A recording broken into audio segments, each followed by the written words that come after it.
ଜଗନ୍ନାଥ ସାଙ୍ଗମାନେ ଆଜି ତ୍ରୟମ୍ବକେଶ୍ୱର ଯିବା। ଦ୍ୱାଦଶ ଜ୍ୟୋତିର୍ଲିଙ୍ଗରୁ ଅନ୍ୟତମ ନାସିକ ସହରଠାରୁ 30 କିଲୋମିଟର ଦୂରରେ ଅବସ୍ଥିତ ତ୍ରୟମ୍ବକେଶ୍ୱର ଜାଗାରେ, ଯାହାକୁ ଆମେ ଆପଣଙ୍କୁ ଦର୍ଶନ କରିବୁ। ଦେଖ, ନାସିକରୁ ବାହାରିଲୁ ଆମେ ତ୍ରୟମ୍ବକେଶ୍ୱରକୁ।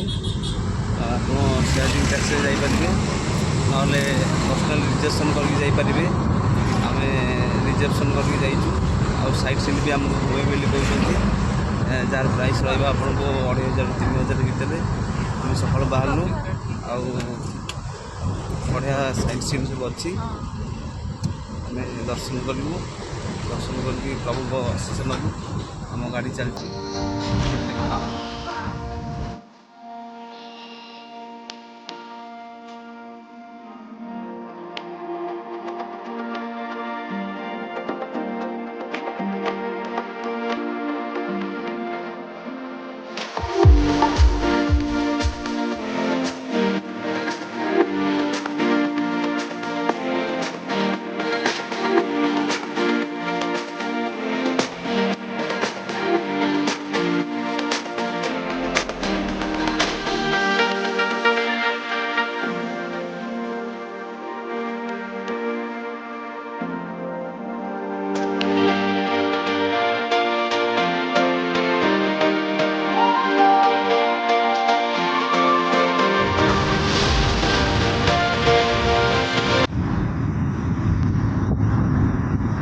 ନାସିକ ଆପଣ ଆସିବ କହିଲେ ବାଇ ଟ୍ରେନ୍ ଆସିପାରିବେ, ବସ୍ରେ ଆସିପାରିବେ, ଫ୍ଲାଇଟ୍ରେ ଆସିପାରିବେ।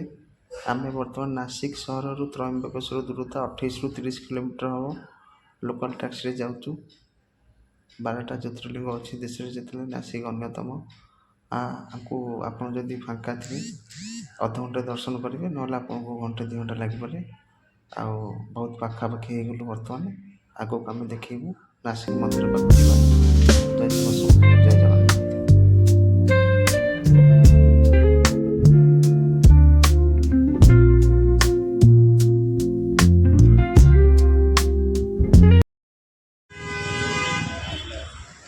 এইଠୁ ଆଗକୁ ଆଉ ଗାଡ଼ି ଯାଉନି। ଆମେ ଗାଡ଼ି ରଖିକି ବର୍ତ୍ତମାନ ଚାଲିକି ଯାଉଛୁ। ଆଉ କିଛି ସମୟ ପରେ ତ୍ରୟମ୍ବକେଶ୍ୱର ଦର୍ଶନ ହେବ।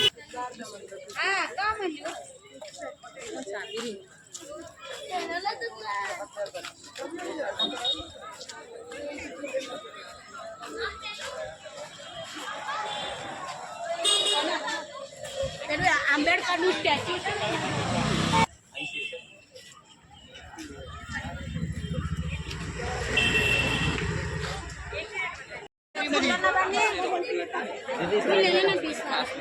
ଲାଇନ୍ରେ ଯାଉଛୁ ତ୍ରୟମ୍ବକେଶ୍ୱର ମହାସଂଘ ଆଦିତ୍ୟ ଏଠି ଅଛି। ଲାଇନ୍ ଲାଗିଛି।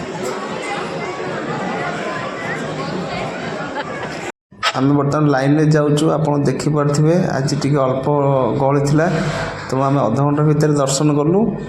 ଆଉ ଏଠି ଆପଣ ଫ୍ୟାନ୍ ଲାଗିଛି, ଆପଣ ଯଦି ଅଧିକ ଗହଳି ଥିବ ଏଠି ରେଷ୍ଟ ନେଇପାରିବେ। ଆଉ LED ବି ଲାଗିଛି, LED ମାଧ୍ୟମରେ ଲାଇଭ୍ ଦର୍ଶନ କରିପାରିବେ। ଜୟ ଜଗନ୍ନାଥ, ଜୟ ଶିବ ଶମ୍ଭୁ।